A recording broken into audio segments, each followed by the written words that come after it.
Guys, কেমন আছো তোমরা? আজকে আমি তোমাদের দেখাবো কেমন করে স্টেডিয়াম ম্যাক্স করবে এবং স্টেডিয়াম ম্যাক্স করলে কি হয়।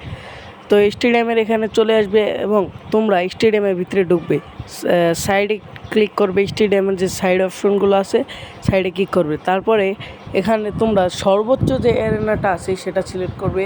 পাশাপাশি সর্বোচ্চ অ্যারেনা হলো 27, স্লাইড নাম্বার 27। তোমরা সব থেকেই স্লাইড নাম্বার 27 করে দিবে। তারপরে যে কানিতে যে অপশনটি আছে এই কানিরটা তোমরা 52 করে রাখবে।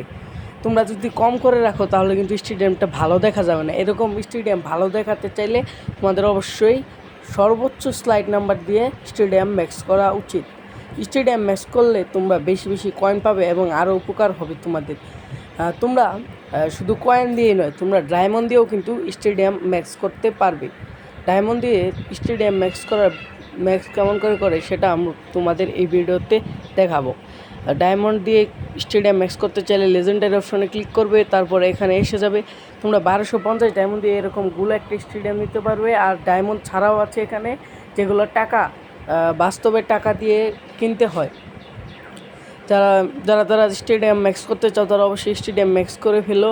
স্টেডিয়াম ম্যাক্স করলে কিন্তু তোমরা লেজেন্ডারি ডিভিশনে খেলতে পারবা, অর্থাৎ বিশ্বকাপ খেলতে পারবা এবং তোমার সাথে কিন্তু হার্ড টিমের খেলা পড়বে।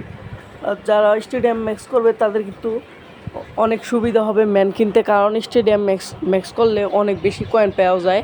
যারা বিশ্বাস করছো না তারা হেল্প অপশনে ক্লিক করলে দেখতে পারবে।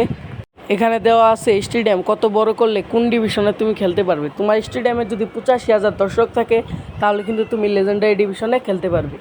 তো আজকের মতো এই পর্যন্তই। যারা আরও ভিডিও ভালো লাগলে সবাই চ্যানেলটিকে সাবস্ক্রাইব ও ভিডিওতে অবশ্যই একটি লাইক করে দেও। বাই।